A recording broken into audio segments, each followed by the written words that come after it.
ଯଶସ୍ୱୀ ପ୍ରଧାନମନ୍ତ୍ରୀ ନରେନ୍ଦ୍ର ମୋଦିଙ୍କ 75ତମ ଜନ୍ମଦିନ ଅବସରରେ ଭାରତୀୟ ଜନତା ପାର୍ଟି ବଡ଼ଚଣା ନିର୍ବାଚନ ମଣ୍ଡଳୀର ବଡ଼ଚଣା ମଣ୍ଡଳ, ଛତିଆ ମଣ୍ଡଳ ଏବଂ ମହାବିନାୟକ ମଣ୍ଡଳ ଆନୁକୂଲ୍ୟରେ ବିଶାଳ ରକ୍ତଦାନ ଶିବିର ଆୟୋଜିତ ହୋଇଯାଇଛି। ଏହି କାର୍ଯ୍ୟକ୍ରମରେ ବଡ଼ଚଣା ବିଧାୟକ ଅମର କୁମାର ନାୟକ ସମସ୍ତ ରକ୍ତଦାନ ଶିବିରରେ ଯୋଗଦେଇ ଶୁଭ ଉଦ୍ଘାଟନ କରିବା ସହ ରକ୍ତଦାତାମାନଙ୍କୁ ଉତ୍ସାହିତ କରିଥିଲେ।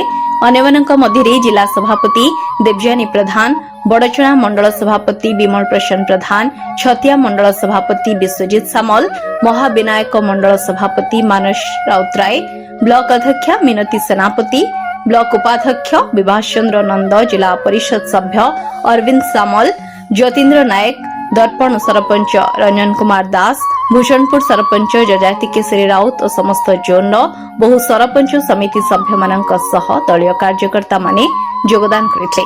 ସମସ୍ତ ରକ୍ତଦାନ ଶିବିରରେ ପ୍ରଧାନମନ୍ତ୍ରୀଙ୍କ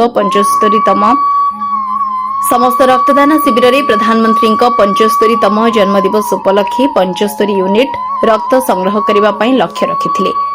ମୁଁ ମହାବିନାୟକ ମଣ୍ଡଳ ସଭାପତି ଦର୍ପଣ ପଞ୍ଚାୟତ ପକ୍ଷରୁ ଯେଉଁ ରକ୍ତଦାନ ମେଗା ରକ୍ତଦାନ ଶିବିର ଆୟୋଜନ କରାଯାଇଛି, ଆପଣ ଏହି କାର୍ଯ୍ୟକ୍ରମ ଯୋଗଦେଲେ ଏ ସମ୍ପର୍କରେ ଆପଣ କ'ଣ କହିବେ? ଆମର ଯଶସ୍ୱୀ ପ୍ରଧାନମନ୍ତ୍ରୀ ନରେନ୍ଦ୍ର ମୋଦିଙ୍କର 75 ବର୍ଷ ଜନ୍ମ ଅବସରରେ ଆମର ସେବା ପକ୍ଷ ପାଳନ ହେଉଛି। ଏ ସେବା ପକ୍ଷରେ ଯେଉଁ ଅଛି ଆମର ଆଦରୁ ରକ୍ତଦାନ ଶିବିର ହେଉଛି ଅନ୍ୟତମ। ସେବାକୁ ଓଲଟେଇଲେ ହେଉଛି ବାସେ। ଲୋକମାନଙ୍କ ନିକଟରେ ଆପଣଙ୍କର ନିଷ୍ଠା ପ୍ରତିବଦ୍ଧତାପୂର୍ଣ୍ଣ କାର୍ଯ୍ୟ ପହଞ୍ଚିବା ପାଇଁ ଏହା ଏକ ଅଭିନବ ପ୍ରୟାସ। ଆଜ୍ଞା, ଆମେ ଲୋକଙ୍କ ସେବା ଆମ ସରକାର ସେଣ୍ଟରରେ ହେଉଛି ମୋଦି ସରକାର, ଆମ ରାଜ୍ୟରେ ମୋହନ ସରକାର।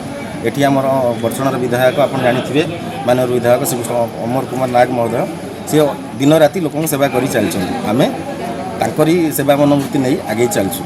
ରକ୍ତଦାନ ଏକ ଜୀବନଦାନ ମହାପୁଣ୍ୟ, ଏ ଉକ୍ତି କ'ଣ ସତ୍ୟ? ଆଜ୍ଞା, ଯୁଗ ଯୁଗ ଇତିହାସରେ ଅଛି। ମାନେ କ'ଣ କହିଲେ, ଆମ ରକ୍ତଦାନ ହେଉଛି ମହତ୍ୱପୂର୍ଣ୍ଣ, ବୁଝିଲେ କି? ଯଦି ଆମେ କାହାକୁ ରକ୍ତ ଦେଇ ତା ଜୀବନ ବଞ୍ଚାଇ ପାରୁଛେ, ସେଇଟା ହେଲା ଆମର ପୁଣ୍ୟ। ଆପଣ ପଞ୍ଚାୟତରେ ଯେଉଁ ରକ୍ତଦାନ ଶିବିର ଆୟୋଜନ କରାଯାଇଛି, ଆଜି ସେ ରକ୍ତଦାନ ଶିବିର ସମ୍ପର୍କରେ କ'ଣ କହିବେ? ଆଜି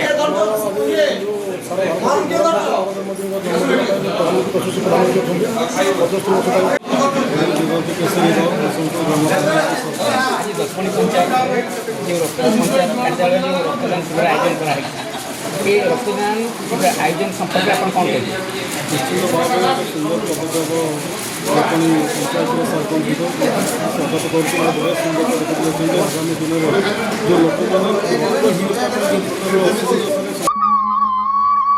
ଯାଜପୁରରୁ ଚିନ୍ମୟ ପୃଷ୍ଟିଙ୍କ ରିପୋର୍ଟ, ବିଶ୍ୱ 27 ଓଡ଼ିଶା।